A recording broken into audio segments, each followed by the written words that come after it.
रामाची की कृष्णाची ग बाई, होणार तू कोणाची ग आई. झाला बाई ऋतू सावळा, हा हळूहळू झुलवा ग हिंदोळा, हा हळूहळू झुलवा ग हिंदोळा.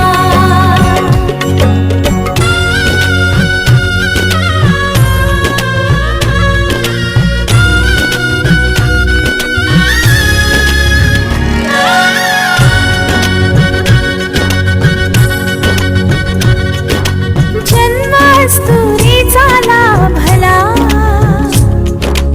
जन्मास्तुरीचा लाभला, कस्तुरीचा सुवास बाईचा हो दिशात पांगला. गंधतीचा ग गुणाचा शोभत साजिर ग सुंदर जोडा राघो मैनेचा. वंश वाढेल वाढेल, दुड दुड धावेल घर त्याचे गोकुळ होईल. चक्र ऋतूंचे फिरते ग, वसंत हिरवा येतो ग, शिशिराची चाहूल कधी कधी पानगळ हो